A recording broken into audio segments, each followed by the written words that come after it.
House of EdTech, episode 37. Hi, this is Angela Watson from the cornerstoneforteachers.com and Angela Watson's Truth for Teachers podcast.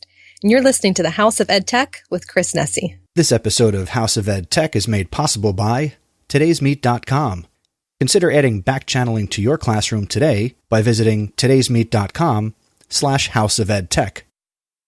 And by helphub.me. Helphub.me is the internet's premier online tutoring marketplace. For more information, go to helphub.me.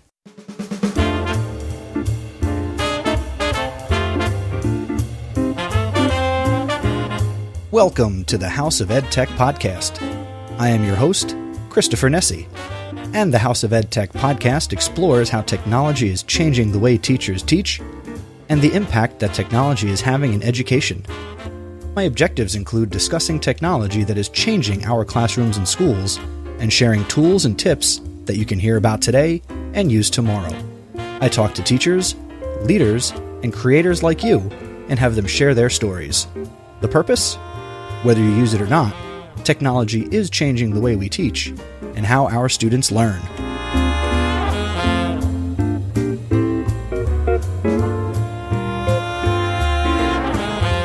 Welcome back inside the House of EdTech. I am so happy you are here. This is going to be a jam-packed episode, and the theme of today's episode is podcasting. You're listening to a podcast. I love podcasts. I love podcasting. This is going to be a very exciting show. Coming up in this episode, I have, of course, my EdTech thought and my EdTech recommendation, and, as always, another House of EdTech VIP who I'd like to share a little bit about, and hopefully you'll choose to connect with as well. And my featured content in this episode, I'm going to be sharing a conversation that I had with Stacey Lindes and AJ Bianco, and we are talking podcasting in education. And the reality is, the featured content it's really cool because it's basically a podcast inside of another podcast. And I will set that up in a little bit. But first, I do have a couple of announcements. And I got some awesome feedback on the podcast. And this is really cool because this first bit of feedback came in via SpeakPipe, which you can access on chrisnesi.com. So anytime you want to leave a message for me, you can do so by clicking the Leave a Voicemail button on the right side of the website. So today's SpeakPipe message comes to me from Brian McLaughlin, who is a teacher in Monmouth County, New Jersey. Take it away, Brian. Hello. No one is available to take your call. Please leave a message after the tone. Hi, Chris Nesi. Mr. Nesi, Christopher Nesi, head man at the House of EdTech. This is Brian from Monmouth County, New Jersey. I've been listening for a while, not since the beginning, but now I've essentially listened from the beginning as I caught up. Really enjoying the podcast, listening. I've felt like a kindred spirit. I'm a technology teacher, always encouraging my students and fellow teachers to explore new things. But I have to tell you a story about how you helped me put my life in perspective a couple of podcasts back. You were doing your beginning of the show banter, talking about your father's birthday, encouraging all to tweet about his birthday. I started thinking, wow, that's great. Your father is checking Twitter, living on the cutting edge of social media. Then you clarified that you would be telling him about the tweets, and I thought, okay, that's cool. He's older, not into that sort of stuff. But then you hit me between the eyes when you explained that Dad was turning 61. That threw me for a loop. From listening to the podcast, I had an idea that you were probably a good deal younger than me, first house, second kid, and all that. As a 59-plus-year-old teacher, I just didn't see the 61-year-old father thing coming. Oh well, I'm over it now. I just wanted to share that story with you. Keep up the good work, and I hope to see you at a conference coming up soon. Thanks a lot for what you do. Thank you so much for sending that in, Brian. I appreciate it. And my dad, actually, he really enjoyed the tweets that I shared with him. He is not on Twitter, of course, still. I mean, I'm working on it. It's a work in progress. But one never knows. I do encourage him to use technology, and he does do that. So I'm thankful, and it's pretty cool. Next up, I do want to give a shout out to the and again, this goes to the theme of the show, which is podcast. I came across a new podcast, and it's called #DadsInEd podcast. And the hosts are Brent, and I apologize if I screw these names up, but again, I always have a 50-50 chance. The hosts of Dads in Ed are Brent Catlett, Catlett, and he is at Catlett1 on Twitter, and that's the number 1. Devin Schoening, and he is D Schoening on Twitter, DSCHOENING, and Josh Allen, and that's J_Allen, ALLEN, and they can have their show found on Twitter as well, and that's Dads in Ed, and their podcast can be found at dadsined.podbean.com. This show was presented to me from another host on the Education Podcast Network, John Samuelson from Techlandia, and he was on their last episode of their current season, where he actually talked a little bit about the House of EdTech and the hashtag podcastpd hashtag chat. So thank you to John for saying some nice things about me on the Dads in Ed podcast. And I am now a subscriber, as I am a dad who works in education. And if you are, or even if you're a mom in education, they tell some interesting stories about what it's like to be a dad and, even being a parent in education. So I would recommend that you give them a listen and consider subscribing to the Dads in Ed podcast. Next up, congratulations to somebody who I met at EdCamp Philly, Mr. John Mason, or who he is now going to be known as, the Bearded Educator. And now he is in the game. John Mason is a podcaster, and he sent me the following clip to promote his brand new podcast, the Beard Ed Podcast. Hi, this is John Mason, host of the new Beard Ed podcast, a brand new podcast focused on bridging the connected educators out there with what you see, hear, and learn online, along with what you are trying to do every day in your classroom in the real world. There's a lot of stuff out there, and it is difficult to integrate it all into what you are trying to accomplish on a daily basis, and it is my goal to help get you there. Now, in order to get you there are a few things that I have in mind that I feel will allow you to make the proper decisions, make the right decisions, to get you moving in the right direction to ensure that you are successful on a daily basis. First, vision. You need to have an idea of what you're trying to accomplish in your classroom, and this may or may not include your school's curriculum. Next, you need to have focus. This comes after you establish your vision for the classroom, and focus means trying to do the things that actually adhere to this overall vision, your bigger picture. Maybe it is a new grading system. Maybe it is a particular type of behavior. Maybe it's teaching responsibility. Maybe it is cultural sensitivity. Maybe it is technological education for the 21st century. Next, you need to be able to deal with change and mandates effectively, as so many more requirements are put on educators today more than ever before. And between this and the bombardment of awesome PD and professional development that we are now empowered to curate and use on our own, it is more important than ever to try to maintain our focus to ensure that our vision for the classroom comes to fruition. Case in point, I'm looking at a tweet right now. It came out May 30th of 2015, and the tweet goes something like this: 18 education Twitter chats worth your time. We added 3 more to the list.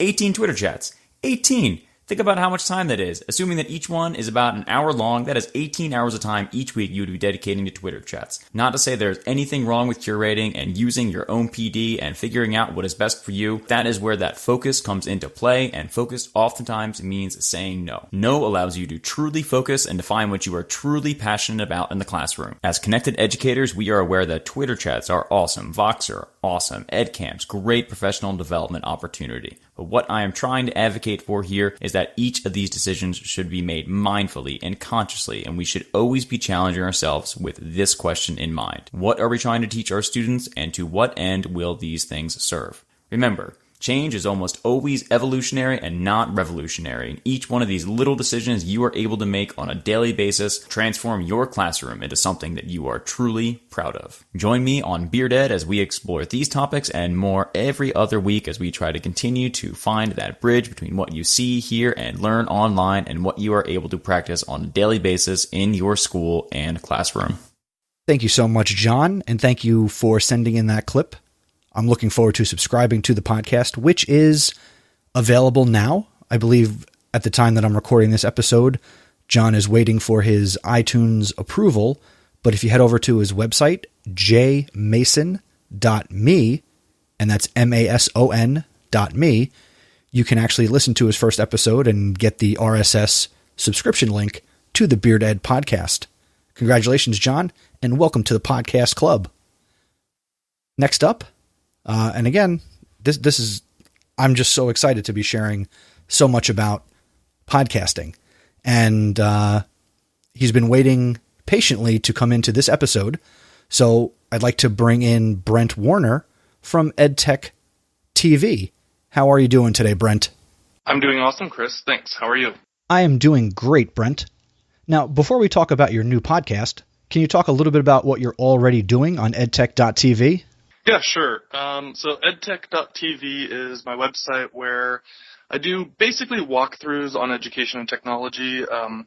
I'll take a look a little bit more in depth on any particular service or app or something like that to kind of help teachers understand the process of using them. And it's not just, hey, here's an app. It's more like, here's how you might use it, or here's a couple of, hints inside of it. Usually 5 to 10 minutes for a video on a post, and I try to get them out weekly, but it's not always possible. I certainly understand the crunch of creating content. So what brings you to podcasting? I've been a big podcasting fan for years. I actually started listening when I lived in Japan a bunch of years ago, and I was on the train kind of commuting, and that was kind of how I spent my commuter time. And so I wanted to do a podcast all the way back then, and then life gets in your way, and, and you make excuses all the time, and I've been making excuses for a couple of years now with this one, with the EdTech TV podcast. But I've been inspired a lot by Podcast PD, the Twitter chat, and I finally realized, I got to actually do this and make it happen. I want to add my voice out there in an audio form beyond the way that I do on the blog. And I just need to throw it out there that I have been a big pusher and supporter of Brent to do this behind the scenes. But Brent, what can people expect from the all-new and shiny edtech.tv podcast? Looking to make it, kind of a little bit more broad conversation than what I do on the website. The website, a lot of times I, kind of get specific into an app or into a service, and I really like doing that, but I also want to have more conversations. Of course, I'll be mixing them, I'll be talking about specific things as well, but I want to eventually get into, talking to people about bigger issues, maybe slightly controversial topics. Every once in a while, I'll hear from people on Twitter who maybe don't agree with me or something like that. And I'd also like to have people like that on and kind of share alternative perspectives on, important ideas in education and technology. Off the top of your head, what would be a controversial topic that you might cover? So I hadn't actually thought it was controversial until I got a couple tweets, but maybe a couple months ago I was tweeting just something about gamification. And, gamification is this huge idea and everybody kind of has a tendency to love it. And then this guy jumps on and he's like, here's a bunch of psychology reports and reasons why it's not a good thing. And he's like, I'm a psychologist and, don't believe in that stuff. And so I was really interested in it. And so maybe most people originally wouldn't think of it as controversial, it's this popular hip thing, but I want to hear both sides of the story. I think that that's an important thing for people to be aware of, maybe not everything about something is great, or maybe something isn't working out well for, certain segments, and those are conversations that I think, a lot of people in all different walks of life, but they try to avoid the stuff that's, makes them how do I say this? They make themselves avoid the stuff that they don't necessarily agree with or haven't wanted to think about in a while, and they have a tendency just to focus on the good things. And of course I love that, but I think that it's important to keep our minds open to other ideas as well. I'm all for the good in education too, but I also agree that there isn't enough honest or even realistic conversation about education that's out there, especially in places like Twitter. Yeah, Twitter's interesting because there's a lot of preaching to the choir, I guess. I love it, and it's been invaluable for me. So I'm not criticizing it on that side, but there's also a lot of people who aren't on Twitter who have different points of view that we're not hearing because all the people on Twitter are kind of tech enthusiasts and, pro integration. And so I am definitely interested to hear the other perspective. And I want to clarify, I'm not trying to say the EdTech TV podcast is all going to be about, controversy. That's not what I'm getting at, but I just think it's a good idea to keep your mind open. Brent, we both know if there was more open-mindedness in education, we'd all be better off. But getting back to the new podcast, let's geek out for just a bit. Talk about how you are creating the show. What mic do you use? What's your audio editor of choice? How you doing this? I am using an Audio-Technica mic, an AT2005 USB. That's one of the ones that has the USB and also the I'm blanking out, but the tri-prong thing that goes into a mixing board.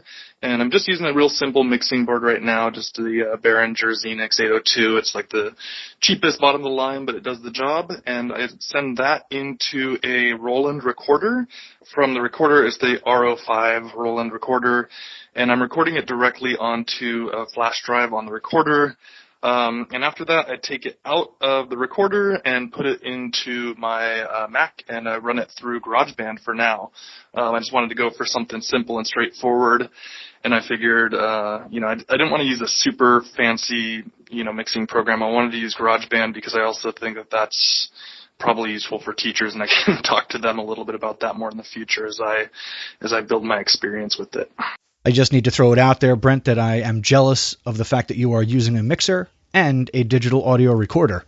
Yeah, I kind of bought the stuff piecemeal. I had plans, and I'm like, yeah, I'm going to do my podcast, and then I've had the stuff for like a year and a half, and I've used it, of course, for the website as well and for the recordings, but it's cool that I have all that stuff now just to make for the podcast as well. And I can say that I am also a fan of the Audio-Technica AT2005, as I do use it too, and I have to say that it is so much better than the Blue Yeti that I had started with here on the House of EdTech. Oh yeah, for sure, and it's cheap. I don't know how much you paid for it, but I got it on Amazon or maybe eBay. I can't remember now, but I got it real cheap. I think it was like $40 maybe. Oh, I got an even better price. Santa brought me mine. You can't beat a present from Santa, that's for sure. Now, before I let you go, and thank you so much for taking a couple of minutes to be here on the show, how can people subscribe to the EdTech.tv podcast? What's your release schedule, and how can everyone get in touch with you? So I think the best way is to go to edtech.tv, and you can just follow the links there. Of course, it'll be available in like iTunes and all that cool stuff. The release schedule is going to be a little interesting. I think for the first few weeks, I'm planning on doing several episodes per week, maybe 2 or 3 per week, kind of as a launch. And I kind of want to get people used to it and kind of get a real feel, a kind of, jump into the fire type of thing for me. That's how I got to learn. So there'll be quite a few episodes right up front. And then after that, I'm not sure if I'm going to go for weekly or bi-weekly like you do. It's going to, after I get a feel for it and see what I'm capable of doing on a regular basis. So that's the way you're going to be able to get hold of it. To get hold of me, you can tweet me at EdTechTV. You can Instagram me at EdTechTV, or you can just shoot me an email, brent@edtech.tv. Well, I can safely say that I am looking forward to subscribing, and I hope the launch is successful and you are podcasting for many years to come. Oh, and before I go, I want to give a big shout out to Podcast PD, the chat that you run, of course. Just for anyone listening, it's so awesome if you're thinking about running a podcast, or even if you're just a listener and like to consume and kind of get some ways to learn and improve your professional development through podcasts. Definitely check it out. I can't take all the credit, Brent. Stacey Lindes and AJ Bianco, who we're going to be hearing from in a little bit, they spearhead it with me, and it's really all Stacey Lindes. Thank you for giving us a few minutes, Brent, and we will talk to you soon. Thanks so much for talking with me. I hope to hear from you soon, and hope all's going well on your side. And one last announcement before I get to the conversation with Stacey and AJ. The Tomorrow's Classroom Today Conference 2015, which is being put on by the Evolving Educators Group from New Jersey, is taking place on June 26th, 2015 in Philadelphia. So if you're coming in for ISTE, which starts that weekend, consider coming out for the TCT conference. It's going to feature some awesome speakers. I'm presenting, so I guess that means I'm awesome, and I'm not afraid to say that. But The event is going to be keynoted by two keynote speakers, by one Rich Kiker, who is a former guest here on the program, and also Jerry Blumengarten. You would know him as Cybraryman from Twitter, the man who is single-handedly chronicling and cataloging the internet. If you register before June 19th, the registration cost is only $99. If you decide to come that day, on-site registration is $149. So if you're going to be in Philly, come on out for TCT, and I hope to see you there, where I will be doing a session on the power of podcasting and creating content as opposed to curating it. And now the featured content for this episode. This is actually really cool. I mentioned earlier that this is kind of like a podcast inside of another podcast. And what I'm about to play for you is what we're calling the pilot episode of a Podcast PD podcast. If you're not familiar, hashtag Podcast PD was started by Stacey Lindes and is, well, you know what? It's silly for me to explain it because that's actually what we do in what I'm about to play. So I'm going to turn it over to Stacey, AJ, and myself for the pilot of the Podcast PD podcast.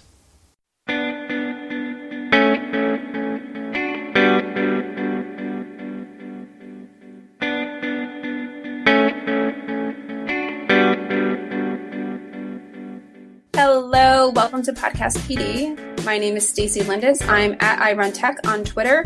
I'm joined today by Chris Nesi and AJ Bianco. I will let them introduce themselves now. Hi everybody, it's AJ Bianco, 6th grade social studies teacher and tech coach in Bergen County, New Jersey. I am Chris Nesi, Mr. Nesi on Twitter, host of the House of EdTech podcast, and I am passionate about podcasts and education technology.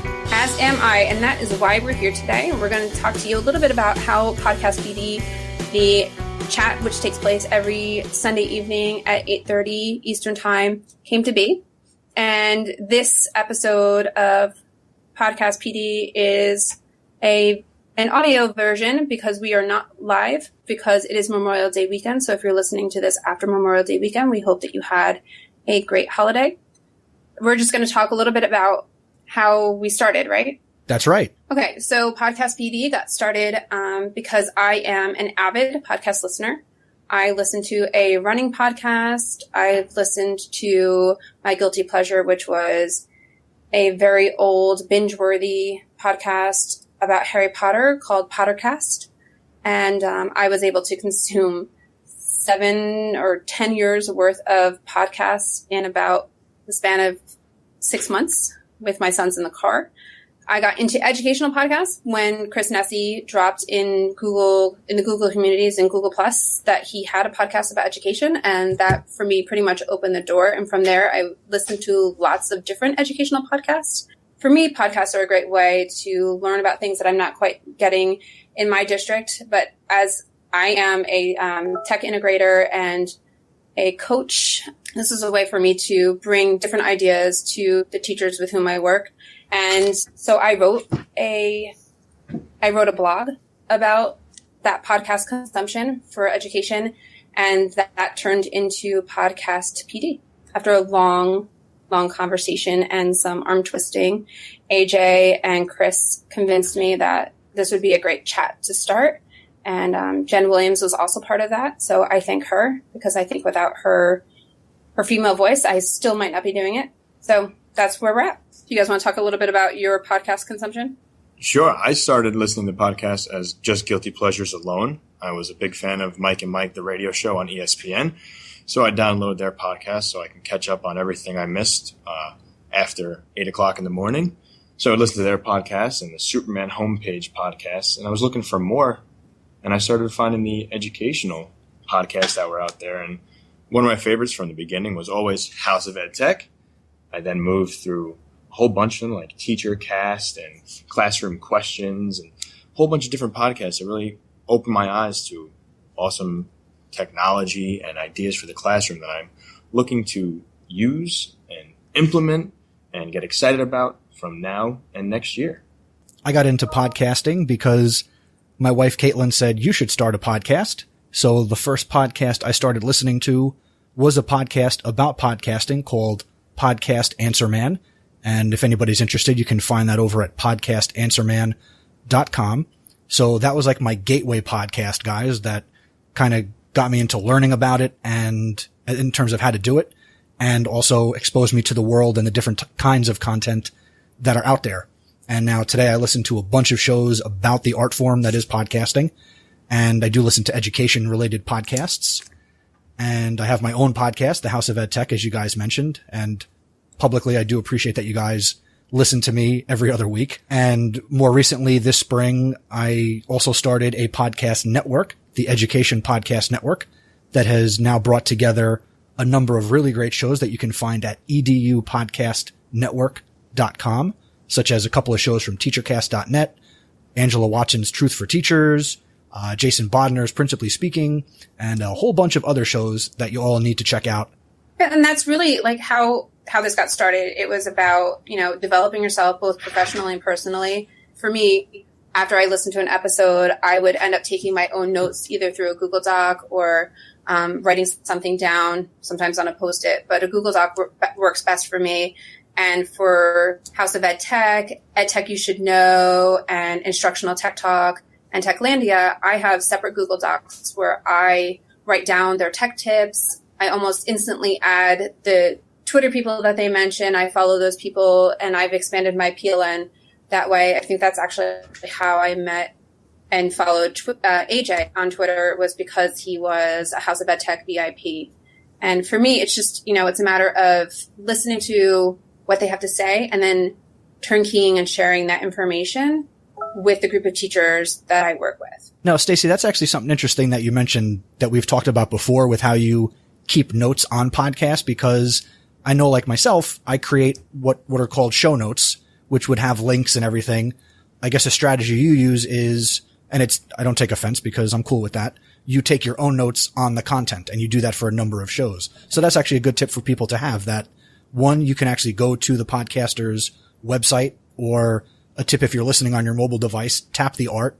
And I think in most podcatchers, you should see some type of show notes that the podcaster may have put in there with links and everything, or take your own notes, pen to paper. And the reason I Google Doc it is so that I have that information at my disposal, and, pretty much on anything that is web enabled, because it is through Google. I see the value in the show notes, and there are many times when I will press the album cover art and just see, if I got the Twitter handle right that they were talking about, or, the book that someone mentioned, I'll make sure that I got the right information. I love how different and varied show notes are, but for me, I just prefer to keep notes that are more personalized and individualized. I'm not sure that they would make sense to anyone else, because they're, for me, the highlights of whatever that episode was about. I didn't know about the show notes, Chris, until one of your recent episodes where you mentioned that you can click on your face and there's the show notes. I wasn't familiar with that, I'll be honest with you. So I call myself Mr. Post-it, because I have Post-its all over my desk, and I just kind of took notes as I was listening to different podcasts, and the Post-its just sit there. And now, with some tips, I'm going to put them into Google Docs. I actually started creating folders for all the podcasts I listen to.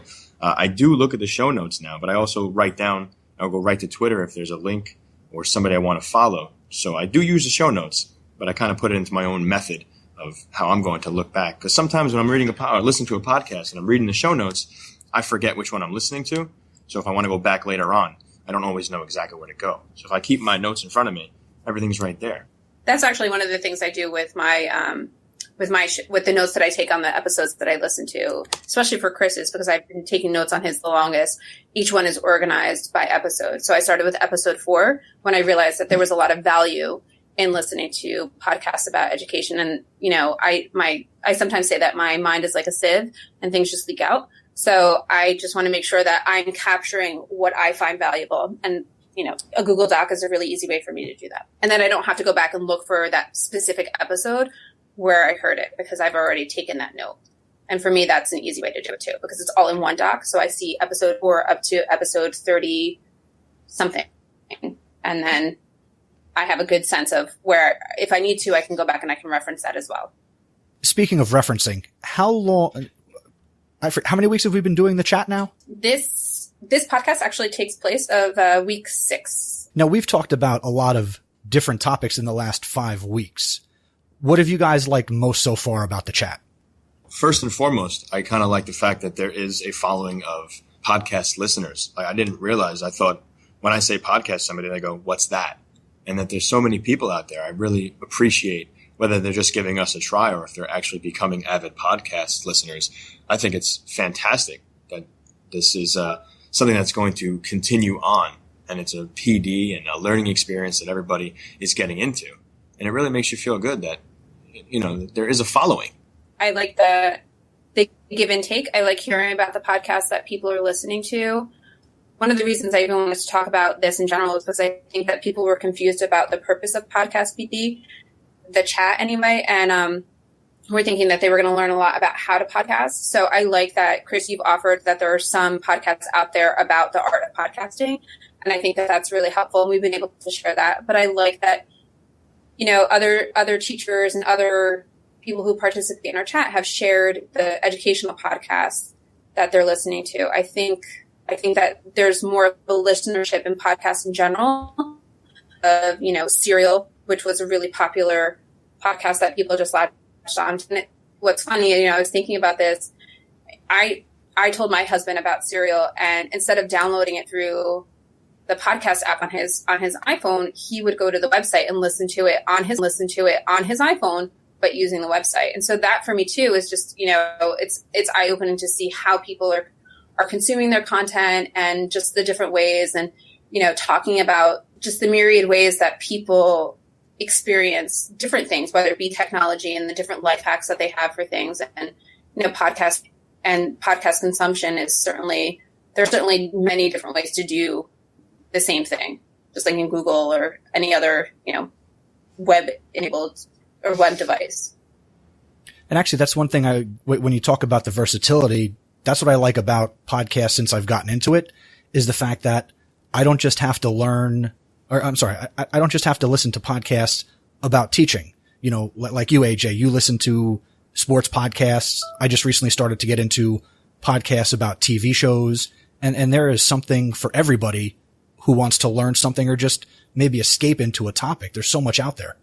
Sitting around, I'm looking to use this in my classroom. I kind of type in, to the search U.S. history or some kind of historical podcast, and the amount of podcasts that are there are amazing. I can't believe there's a podcast for anything. Just like there's an app for anything, there's a podcast for anything you think of as well.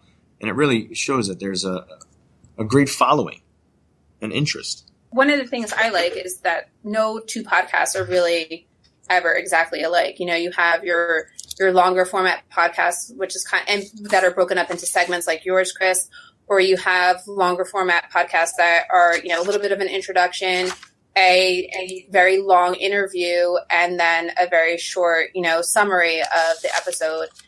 And then you have those short format podcasts like Angela Watson's Truth for Teachers, where it's like a 10 to maybe 15-minute episode where she is just a fountain of positivity. And that's how I like to start my Monday, is listening to her podcast.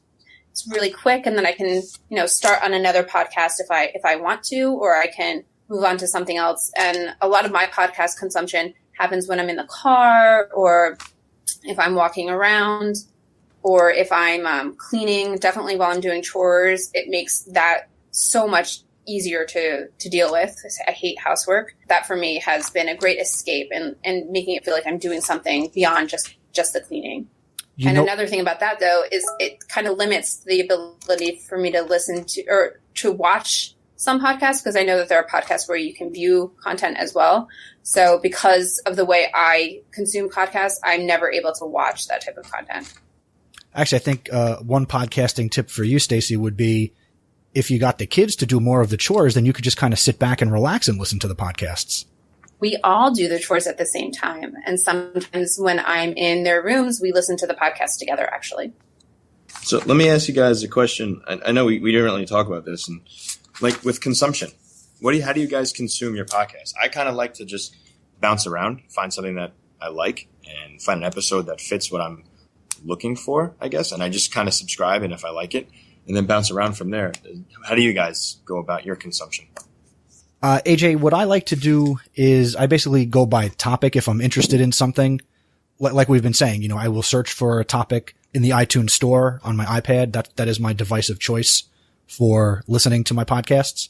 So basically it just depends on what I'm interested in, whether it's education related or sports or any of my other numerous interests. I'm just doing keyword searches in the store to try and find shows. A lot of my stuff comes by recommendation from other people. It's actually how I choose my books. And my podcast listening habit is how I watch TV. So I start at the beginning and I binge if I can all the way until the end. I like going in order. I'm a very, very particular. I like routine. I like order. And for me, just going from beginning to end makes sense. And then if a podcast host refers back to something that they've talked about in a previous episode, I feel like I don't have to go hunting down that really good content. I probably have already heard it. And if I was diligent, I probably already took notes on it.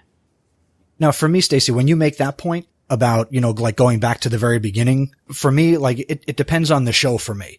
Like when I got into wanting to do a show, I went and found, a couple of podcasts about it. I think depending on the topic, you don't necessarily need to go back to the beginning.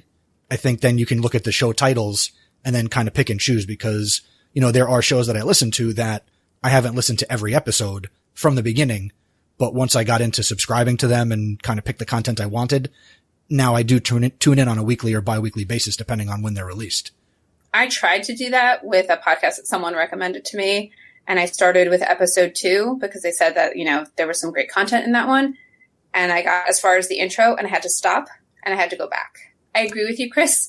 There are times when, because each episode of a podcast is usually self-contained, there are times, for most of the, especially the EdTech ones and the educational podcasts, they're pretty episodic. They're contained inside of their episode. But something like Serial, which got a lot of people listening to podcasts, that is not something where you start at episode 10 and then flit around. Like that has a story to it. It's, it's pretty much like an audio soap opera.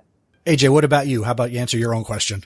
I like to subscribe to anything I can find that I'm interested in and then listen at random. If I can start from the beginning, I'll start from the beginning. For me, like I said, I find it, I listen to it, and then I kind of just bounce around until there's no more left.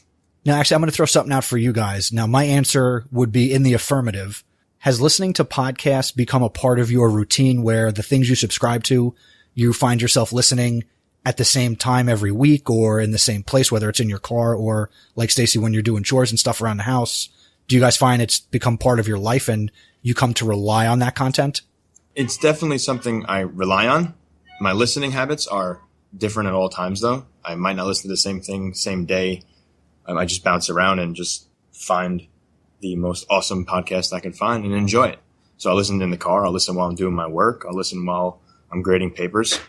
And if it's something that I don't want, I'll flip over to the next thing.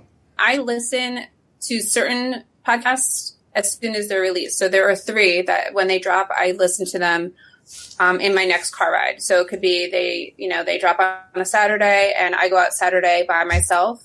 And I will listen to that running podcast because it comes out on a Saturday. Angela Watson, I almost always listen to her by Wednesday of that week because she comes out every week. For you, Chris, I listen to you when you hit the airwaves as well, except for this week because I was told by my boys that I was not allowed to listen to your podcast unless they were in the car. And I broke the rules and listened to the last 5 or 6 minutes, but I think that they will forgive me. I'll let them listen to the part about Adam and him being House of EdTech VIP. But one of the other things I do is I listen to almost everything on 1.5 speed because there are so many podcasts to listen to and so few minutes in the car. I only have 30 to 35, 40 minutes in the car on my way to work or school. I prefer to listen to it a little bit faster so I can get, to the next thing, whether it be the radio, Voxer, or the next podcast. Now, AJ, I don't know if you picked up on this, but did you hear her say, and I don't mean to talk about you like you're not here, Stacey, but did you realize she said that she gets into her car to listen to a running podcast? I think that's the lazy way out of running. You can think about doing it, just not actually doing it. No. Don't even. I can't listen to podcasts when I run because they're too slow. I need to listen to music. I tried listening to a podcast once on, I think it was an 8 or no, actually it was a 13-mile run. I tried, and I found that because I listened to the entire podcast at regular speed, I walked the entire time while I was listening to that podcast. I couldn't run to it. It was awful.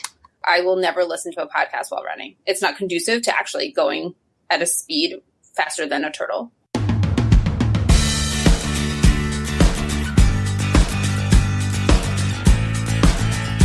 That about sums it up. I hope that you had some fun listening to us, getting to know us a little bit.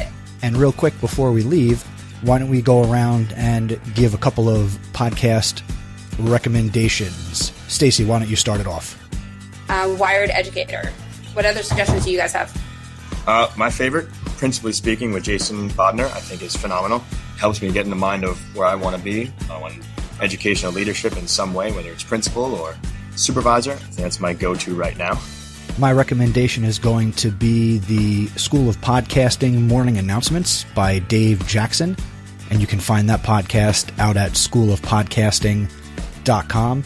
It's a great show that is about how to podcast, but Dave Jackson is also very entertaining, and I think you would really enjoy it if you checked it out. Awesome. Well, we will be back on May 31st for our next Podcast PD chat. Please join us at #PodcastPD at 8:30 evening time, Sunday evenings. Until then, take care.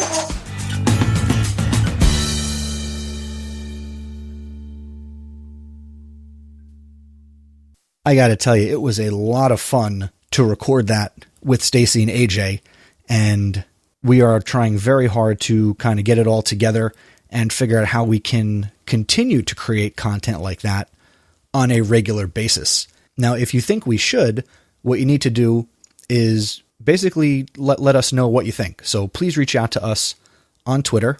You know, my username is Mr. Nessie on Twitter, but also reach out to AJ Bianco at AJ Bianco, BIANCO, and Stacey Lindes on Twitter, who is at IRunTech, and let us know what you thought of that episode. And if you'd like to hear more content like that from the three of us, please let us know.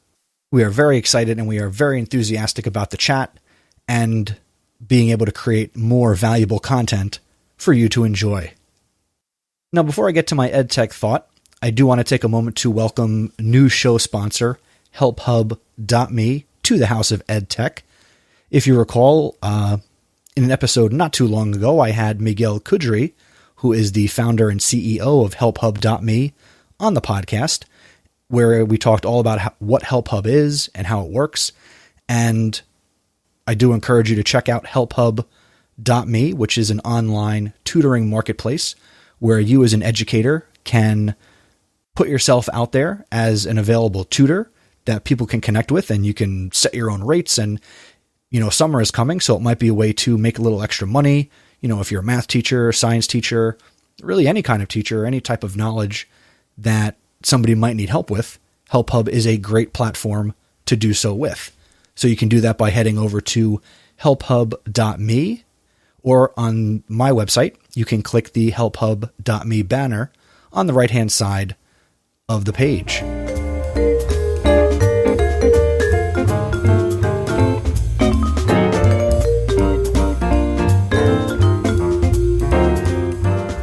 And now for my EdTech thought. How to get hesitant teachers to use technology. Here are a couple of things to consider when you're working with teachers who are not quite on board with using technology. So let's keep the following things in mind. Number one, don't try to fix someone's teaching. When you're working with veteran educators, this is really important because you don't want to insult anybody. Many teachers work very hard to do their job. The last thing you want to do is try and come in and be using your technology jargon and thinking that you know better, when really all you should be trying to do is help. And honestly, some people want to be helped, some people don't. It's a very fine line that you need to walk. You can't take the approach that I'm going to fix your teaching and I'm going to just make you so much better than you are. And that can really kind of basically hurt people's feelings. And that's not what you want to do if you really just genuinely want to help. So be warned of that. Number two, You want to be open and alert to each teacher's technology wants and needs. Not every teacher needs to be on Twitter. Not every teacher needs a website or a blog or needs to use technology in everything that they do. The important thing to remember is to make people feel comfortable using technology. And you do that by reading people. Assess their needs, talk to them, have the conversation. We talk about that all the time here on the podcast. Have a conversation, keep it going. Be genuine, and you want to accommodate them. Make them feel comfortable, be available when they have questions, and try not to talk down to them. Talk them up. Teachers who need help with technology are no different than our students who need help with their content area. You don't talk down to your kids. You don't talk down to other adults. A third point to consider, use your colleagues to model and train. I take the approach of each one teach one. If you can teach it to somebody else, get them to talk about it. Get them to teach another colleague. Run group sessions. Bring in teachers who you've already helped to help and facilitate new sessions with other teachers. Make it a community of learners. Why not? The fourth point to consider, give people time to play. Teachers are not done at 3 o'clock. We all know that many of us work 10, 12, 15-hour days. Remember that you want to make sure that the hesitant teacher feels welcome. It's all about integrating technology.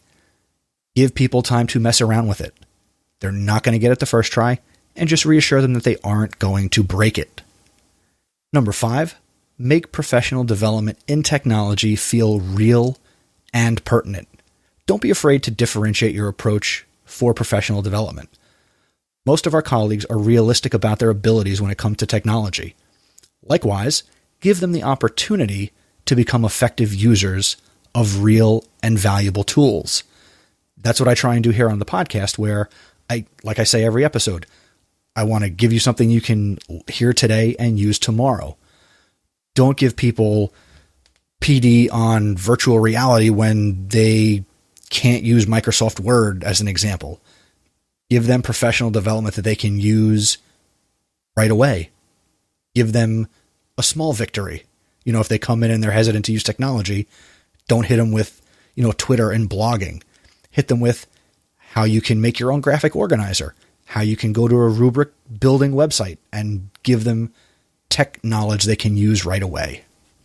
Number 6 kind of goes along with the last point. Give them hardware and software that's easy to use. Pick tools that have drag and drop features, or what you see is what you get. Don't introduce them to something that's going to intimidate them, like we're going to learn C++ or we're going to do a PD session on coding. Teachers know that their students get frustrated and restless if they cannot move quickly through the learning process. Technology that does not work transparently will be readily discarded by our colleagues, so be considerate of that point as well. And the last point, and I think this is most important, don't sit in judgment. We don't need to get on our technology high horses with people who maybe don't have the same level of knowledge or interest that we do as people who are into education technology. The world of EdTech is exciting, but it can also be frightening for some. There are a lot of tools out there, and the connected world can seem very chaotic to the uninitiated. Be professional with your fellow educators and understand their concerns, meet their needs, and be a champion for their growth and success. That's my EdTech thought.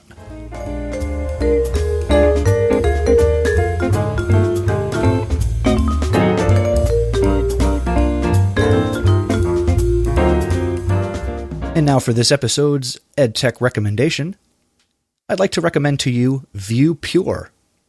That's ViewPure. ViewPure. This is an awesome tool that helps you clean up YouTube.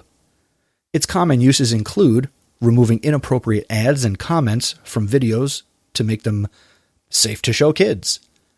It can also allow you to remove unwanted related videos at the end when you want to show videos to students. Another really cool feature of ViewPure is the fact that you can make memorable URLs. You can go from having youtube.com/watch?V equals insert a whole bunch of letters and numbers, and you can turn that into something like viewpure.com/whatever you want, as long as it's not already taken.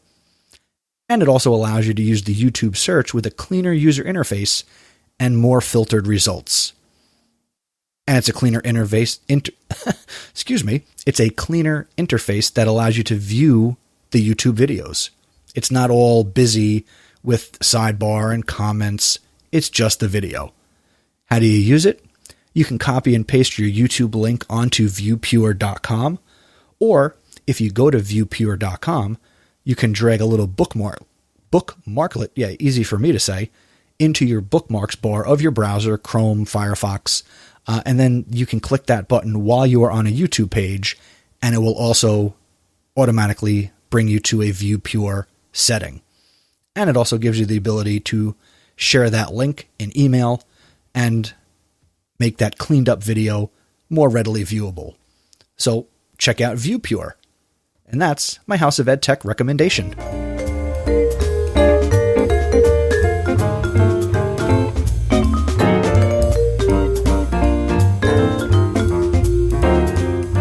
And now for the House of EdTech VIP, congratulations to Miss Marla Weinstein. Marla is a technology integration specialist at the Middletown Public School District here in Middletown in New Jersey.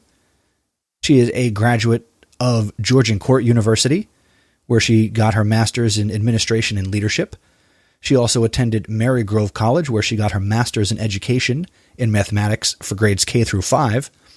And originally she received her bachelor's of science in elementary and special education from the University of Delaware.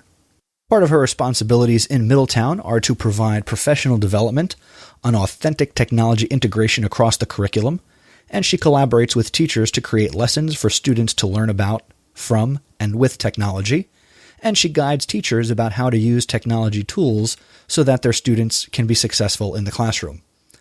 I had the pleasure of meeting Marla earlier this month, where I was in Middletown to present professional development, and we got to be in the same session together, where we talked about some awesome tools such as HoET and Google Classroom. You can connect with Marla on Twitter. Her username is @Miss_Weinstein, and that is MISS_WEINSTEIN. Congratulations, Marla. You are the House of EdTech VIP.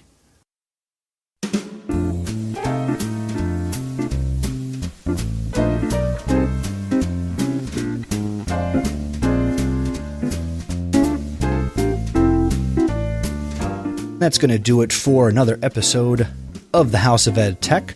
Once again, made possible today by Today's Meet and helphub.me. Check out Today's Meet at todaysmeet.com/houseofedtech and go to helphub.me. Keep the conversation going and visit my website, chrisnesi.com. That's NESI. And over on the website, you can review all the show notes for this episode, number 37. I would love your thoughts on the information and resources shared in this episode, so leave a comment on the show notes, or you can email me, feedback@chrisnesi.com, and you can also submit audio feedback. You can call the House of EdTech listener feedback line at 732-903-4869, or you can reach out on Voxer. My username is cnessie4602, and please connect with me on Twitter. I am Mr. Nessie, MRNESI, and just use the hashtag House of EdTech. I want to give a big thank you to the following people who left some nice feedback and reviews in iTunes. Kay Schiraldi, Lindsay17, and Roaring in First. Kay Schiraldi says, quote, Chris Nessie is an enthusiastic educator who provides a program that includes practical suggestions and the opportunity to learn from various EdTech leaders. Lindsay said, as a member of the hashtag EdJustice League, Mr. Nessie is out to put an end to bad teaching. His awesome podcast features great content and engaging guests who are passionate about education and technology. I love starting my day with House of EdTech. Thank you so much, Lindsay. And thank you to Kay Schiraldi. And Roaring in First also added feedback specific to episode number 24, and they said, excellent interview of Jenna Klein from Class Dojo. I really enjoyed hearing the overview of what Class Dojo is. This was the first podcast I've listened to, and I'm hooked. Thank you so much, Roaring in First. I'm so glad you're hooked on podcasts, and I'm glad you enjoyed the House of EdTech. Now, if you also enjoy the House of EdTech, please consider leaving your own positive rating and review in iTunes. A 5-star rating and positive review helps tremendously with getting the House of EdTech front and center for others to discover and enjoy.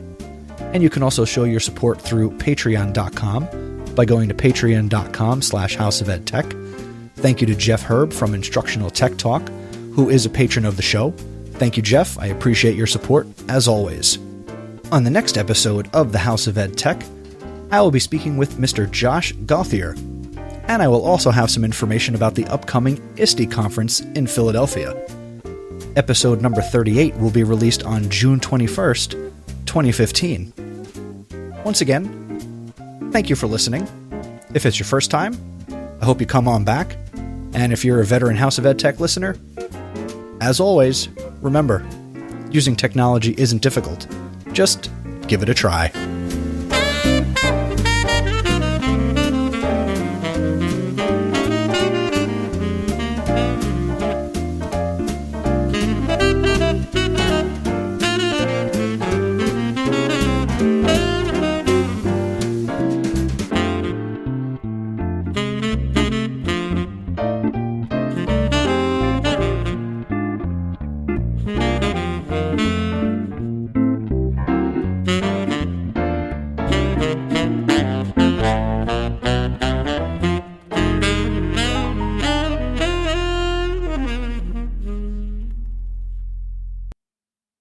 The House of EdTech is a proud member of the Education Podcast Network.